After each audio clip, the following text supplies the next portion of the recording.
Start by unrolling your roll of wrapping paper, and then put your box upside down on the paper, slide it towards the edge. You want the one edge to be just about the same height as your box. And the longer edge you'll pull over so it goes about halfway across the box. Tape that in place so it'll stay tight. And then pull the paper tight and pull it over it until it crosses the section that's already taped to the box. And then just make a small cut in the side so that's a couple inches over the paper that's already taped to the box. And then just slide your scissors all the way up that cut.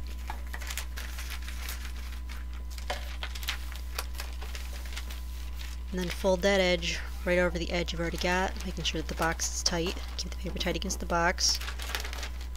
The middle is the part you really want to keep tightest. So hold it tightly in the middle and just tape it in place. And then the one edge is much too long, so measure the height of the box and then lay that against the paper and then just cut off the excess so it's about that length, about the same length as the height of the box.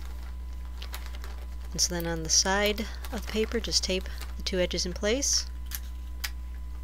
And you want to make sure that you're pulling them tight so that everything is flat, but you don't want to pull them too tight or the paper will crinkle. So just make sure that you pull them just tight enough so that everything is flat and tape it in place. So then for the edges, there's two ways to do this. The first way is actually probably the easiest way.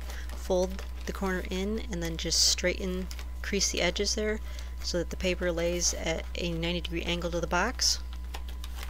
Just again, push the edge in and then just crease the top and the bottom so that the paper lays at a 90-degree angle to the box. And so then you'll just fold the top flap down. You can tape it in place if you need to, but you don't have to if you just hold everything tightly. And then you'll just pull the other flap up. And then you'll just tape it in place. And the tape goes on the back side of the box. So everything is nice and tight. The other way to do it is to push down the middle of the paper and then crease the two sides. And then you'll just fold in the sides that you just creased so they're at a 90-degree angle to the box. Fold both sides, and then you'll just tape those folds in place, make sure everything is good and tight.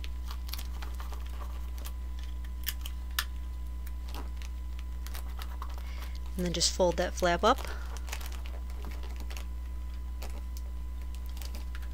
and tape it in place on the back of the box. So there's what the first method looks like, and then there's what the second method looks like. You can see they both end up looking pretty much the same when they're done, but the first method is a little bit easier, I think. So then I just made a big bow and I tied it to some ribbon. So on the back side of the box, tape it to one of the corners. Bring the ribbon around the front so the bow is at one corner, and then bring the ribbon around the bottom around the second corner, and then across the front around the third corner, and then bring it up to match where the ribbon started, back on the back of the box at the fourth corner. Just tape it in place, cut off the excess, and then you have yourself a nice neatly wrapped box.